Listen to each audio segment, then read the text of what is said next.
going to go ahead and move into the next story now. Give me 1 second.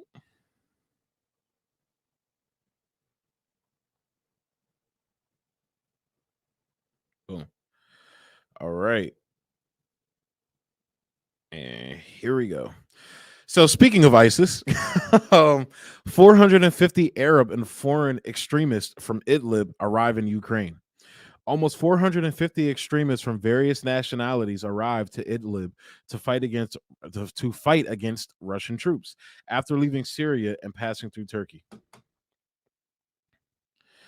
Close to 450 extremist Arab foreign nationals have arrived in Ukraine from Idlib to fight against Russia's forces.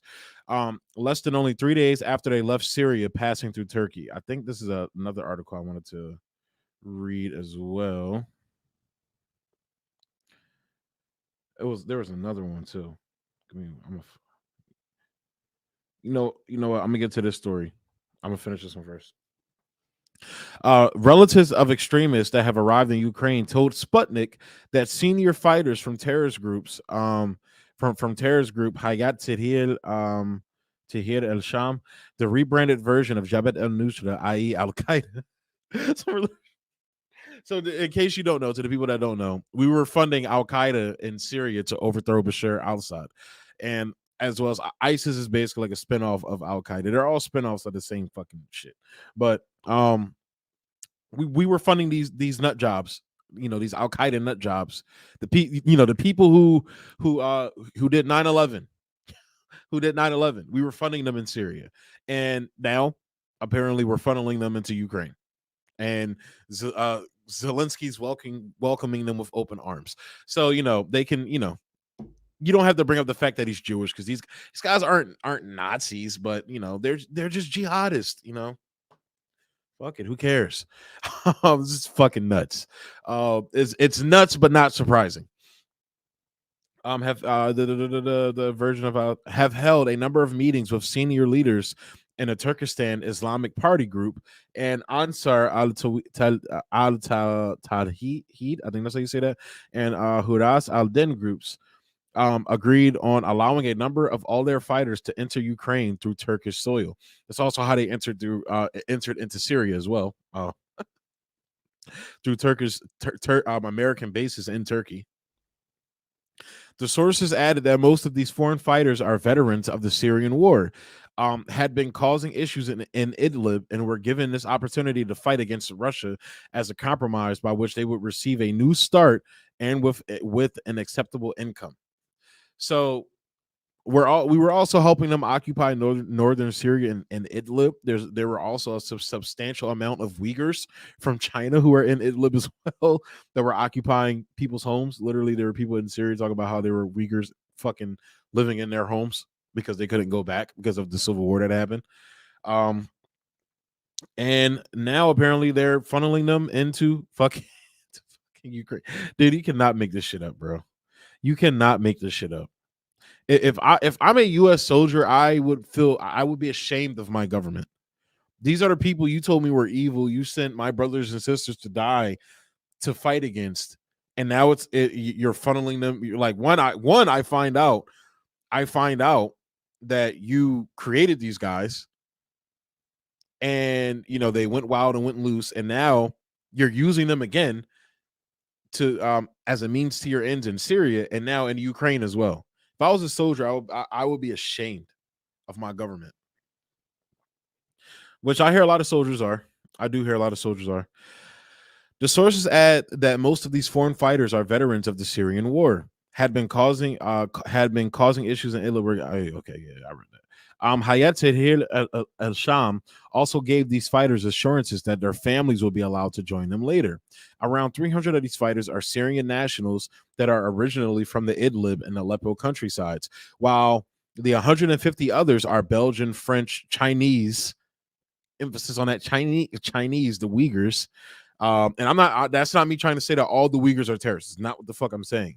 But the thing that China's talking about, the reason why they were cracking down so hard in that region was because they were having terrorist attacks from these jihadists that were stemming out of these extremist groups that the United States fucking created. But that's a context you're never giving, or you're never given about Xinjiang. French, Chinese, Moroccan, Tunisian, Chechen, and British nationals. As for the financial compensation, the sources said the fighters that hail from Syria will receive around $1,200 and $1,500, but had no knowledge what the foreign nationals were going to be paid. Ukraine's President Volodymyr Zelensky previously stated that 16,000 foreign mercenaries will fight for the country. And there's going to be another story I'm going to cover that you guys probably know about how they've basically been using the foreign nationals as fucking cannon fodder. And if they try to leave when they find out what they're actually being used for, they fucking kill them or torture them or whatever. So that's going to be another story that I'm going to be covering. But Russia's President Vladimir Putin had warned Germany's Chancellor Olaf Scholz during a meeting last Friday of the growing number of foreign mercenaries operating in Ukraine, including those coming from Albania and Croatia, and namely militants and jihadists coming from Kosovo, in order to put their experience for military operations in Syria to use. And they have an axe to grind with Russia because Russia beat their asses back in fucking Syria. If it wasn't for Russia, the black flag of ISIS will be flying over Damascus as we fucking speak right now. But again, nobody ever fucking talks about that. And so, oh, Russia committed all these war crimes, because the United States were training these people in the same way to fight in these civilian populations, but specifically in Syria. The reason why, so it turns out that the jihadi groups and these extremist radical groups were the ones doing. So there was a chemical attack done against those people, but it wasn't done by the fucking Syrian government. It was done by the fucking extremist groups, so they can incite the United States to come in, because as Obama said, chemical weapons was the thin red line. That was the thin line he had for Assad. They were using, and it worked. It didn't work under Obama. They had one in I forget what the region was previously. I'm drawing a blank on what that region was when the chemical attack happened under Obama, but under Trump, it worked with Trump. Trump fell for it. He took the bait. He fell for it. So that's why they're bringing up all this chemical weapon shit in fucking Ukraine. But the problem with that is Russia is not fucking playing with y'all niggas, bro. Russia is not Syria, bro. These niggas already told you what it is, bro. You get involved, we seeing it. We're going to see that as an act of aggression, and it's all gloves off, bro. So the man, they are flirting with dangerous shit. But for this story specifically, like I said, and they're that bro, yo, this is what our government does. I don't know how many times I have to explain this to people. I don't know when people are going to get this through their fucking heads, that but the world is not what the United States is telling you it is. I don't know how many times you have to explain that to Americans. I don't know how many times Americans have to fucking get played for fucking morons to get that through their fucking heads. But yeah, we as Americans need to get it through our heads quick.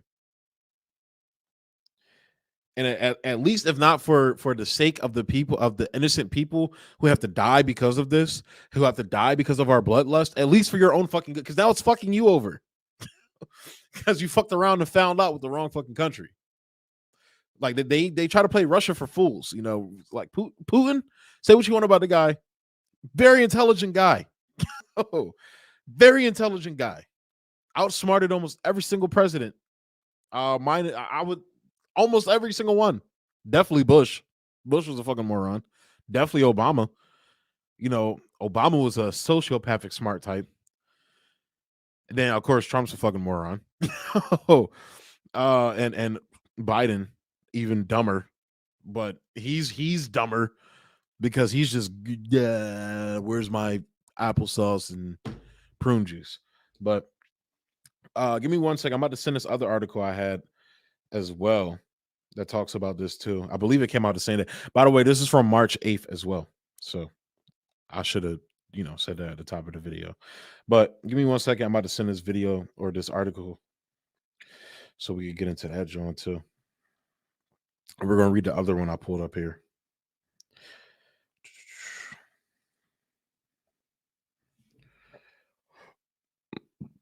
Sorry about that, guys. All right. Just sent it to myself. I'm about to pull it up. Pull it up. Pull it up. Do-do-do. Do-do-do-do. Do-do-do-do-do.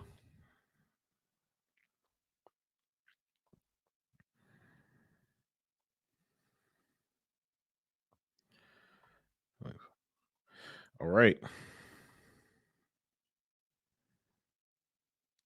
So here's the other article I found too. I think it's written by the same. No, this is all right. So this is written by a specific journalist. Let me see. Yeah, so let's go ahead and get into it. It's not that long. Terrorists from Syria go to Ukraine to fight Russia. Will Turkey suffer? Turkish diplomatic relations are quite complex. While some collaboration exists in several sectors, competition is dominant in other sectors and domains, particularly the security sector. And, there you have it. Ukraine's President Volodymyr Zelensky on February 27th urged foreigners to head to Ukrainian embassies worldwide in order to sign up to volunteer to fight Russia in Ukraine. Now Zelensky says that 16,000 foreign volunteers have arrived in Ukraine to assist in their fight against Russia. The pro-Serb Democratic Front, the largest bloc in Montenegro's governing coalition, called on the authorities to prevent the recruitment of Montenegrin fighters for Ukraine's armed militia. Such a call from the Ukrainian embassy is an obvious attempt to destabilize our country, and the authorities must react. They must prevent Montenegrin citizens from fighting in foreign wars, as this is also prohibited by law.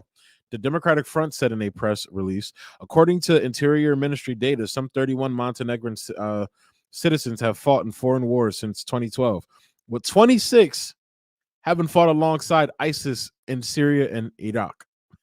God. The majority in Montenegro have strong sympathies for their fellow Orthodox Christian Russians who have been targeted by Nazi militias such as the Azov Battalion and the Donbass. Montenegro criminalized, they killed 14,000 people, by the way, in the Donbass region, most of whom, I think like 81% were civilians. 14,000 people.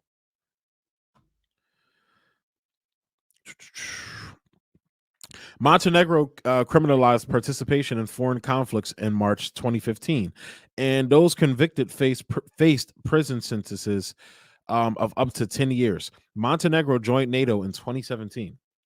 Radical Islamic terrorists in Idlib in Syria are among those foreigners seeking to reach Ukraine to fight the Russians. Radical Islam is a political ideology that has been called Islamo-fascist and shares commonalities with the Nazi militias in Ukraine.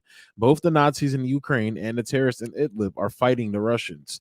The terrorists in Idlib have devised a plan to send fighters to Ukraine while also fighting the Russians in Idlib, thus hitting Russia on two battlefronts. Sahel Hamad, a famed terrorist in Idlib who was nicknamed Abu To for his skill in operating the American anti-missile BGM-71 TOW, recently offered assistance to Ukraine. Hamad said on Twitter, "There is a strong will. I am in it." This guy's allowed on Twitter, though. No problem. Because he's a moderate rebel. There is a strong will. I am in Idlib now and ready to go to support the Ukrainian army. I want to help someone. He is said to have more than 100 confirmed hits of Russian-made tanks in Syria during the battles against the Syrian Arab army. Former President Obama had sent the TOW anti-tank missiles to Idlib. Oh, man. And they gave that guy a Nobel Peace Prize. Iraqi terrorist leader Maisara bin Ali, also known by Abu Mahdi al-Qantani, said on Telegram that if a Muslim in Ukraine fights and defeats the Russians, he will be rewarded in heaven. If he gets killed, he would be a martyr, having died in a holy war. The most powerful terrorist force in Idlib is Hayat Tahrir al-Sham, HTS, a coalition of Islamist groups made up of Syrian and foreign fighters and dominated by Al-Qaeda affiliate known as Jabhat al-Nusra. The main problem is the foreign fighters, they have to go. They have nowhere to go, said Sinan Olgan, a former Turkish diplomat and analyst with Carnegie Europe. Sending the terrorists to Ukraine is one solution that the US and NATO are using, just as the Obama administration used the Al-Qaeda terrorists to fight the Syrian government for regime change. Those same terrorists can be utilized to fight the Russians in Ukraine and Idlib. The UN envoy to Syria has said there are around 10,000 HTS terrorists in Idlib. Other terrorists are fighting under the Free Syrian Army banner. However, once President Erdogan of Turkey began sponsoring them, he changed their name to the National Front for Liberation. Oh, how cute. Just like they say the CARES Act. The CARES Act where you're getting a fucking corporate dildo up your ass, but it's called the CARES Act. But in the National Front for Liberation, it's actually terrorists. They're chopping people's heads off. But who cares? The U.S. NATO war on Syria for regime change used the Muslim Brotherhood partisans as boots on the ground in Syria. The terrorists were originally named Free Syrian Army, but were taken over by Al-Qaeda and finally morphed into ISIS. And Ankara considers the Kurdish militia in northeast Syria as terrorists, but supports the Al-Qaeda-linked terrorists in Idlib. Turkey invaded Syria in several places, and Idlib was one of their occupation points. The Turkish military convoys passed freely amidst the terrorists in Idlib. Ankara depends on its good relationship with Russia to control Idlib. Russia controls the airspace and performs military patrols near Idlib, which holds together a fragile ceasefire between the terrorist Russia, Turkey, and the Syrian government in Damascus. In 2018, Russia and Turkey entered into an agreement in Sochi concerning Idlib. Turkey was to separate the terrorists from the innocent civilians and guarantee the safety of the M4 highway linking Latakia with the industrial capital of Syria, Aleppo. This plan was to prevent the Syrian Arab army from attacking Idlib and clearing out all the terrorists. Turkey was desperate to sign a deal to prevent refugees in Idlib from fleeing to Turkey should an attack begin. Idlib is so you invade somebody's fucking country using these fucking nut jobs, and when people flee, oh my god, man. Idlib is thought to have about 3 million civilians and tens of thousands of terrorists. Turkey has a dozen military posts in Idlib and said that it would isolate terrorists, but after almost 4 years, Turkey has not lived up to its agreement. Idlib has remained a tense status quo with no political settlement in sight or even discussed. And this again, the United States will talk, and the United States are occupying Syria's oil and wheat fields as well, but they have the fucking audacity, to talk to Russia about sovereignty of a country. Again, the United States is a big fucking projection machine. On February 27th, Turkey declared the conflict in Ukraine a war. This invoked the 1936 convention concerning the waterway at Istanbul, the Bosphorus, and Turkey has now locked out Russian warships from the Black Sea, which include destroy. I heard that wasn't true, so that's not necessarily true. And one of Russia's most advanced warships that carries cruise missiles. These ships were to join a fleet of warships already asked. I guess that's asked outside of Odessa. In 2017, Turkey signed a deal to buy the Russian-made S-400 air defense system. Yeah, but yeah, so that we basically got the whole gist of the the terrorist part of that. I'm gonna skip that other article just for time's sake because we still got a couple stories to cover. But yeah,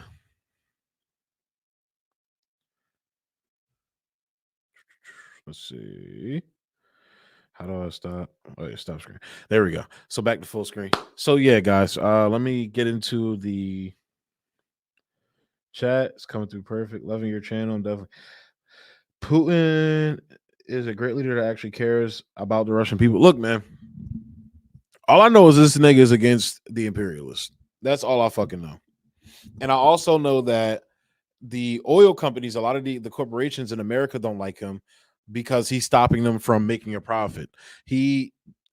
say what you want about the guy. He brought Russia back from the brink of what um you know a lot of economists called economic genocide that happened in Russia post the Soviet Union collapsing. And Putin's not a Marxist. He's not a communist. It's not. I don't. I would assume he's not a fan of the Soviet Union. So, but when it came to things like the economy and shit like that, he brought it back from the brink, and that's just it's just a fact. I'm sorry. A lot of people don't like to hear that. They'll call it, oh, you're sucking Putin's dick. No, I'm just kicking facts to you. That's just what it is. A lot of and he so he kind of went into a war with the oligarchs a little bit, from what I've heard and what I've read. And basically, the oligarchs that are there in Russia now are basically like under his control. So it's basically, bitch, you step out of line, you're done. You're in jail with the rest of the oligarchs that I put in jail. So because from what I read, this one piece, this one article, I believe, where they were talking about that, the wealthy were so entrenched in Russia's culture that getting rid of all of them, would create chaos in Russia. Now, that's not, again, I'm not saying Putin's some savior on a white horse coming in, but like I said, I would agree with what Aziz said in the chat, that he is a good leader, and also a wise leader as well. Like I said, a lot of especially like, talk to the people that had to go through it in the 90s. Hundreds of thousands of people died in Russia because of the Western reforms that was brought into their country. And again, it was, economists have called it economic genocide. So say what you can say whatever the fuck you want about Putin, but at the end of the day, it's not necessarily about Putin. It's about the fact that this is a conflict that NATO and the West has been egging on. This has been an avoidable conflict.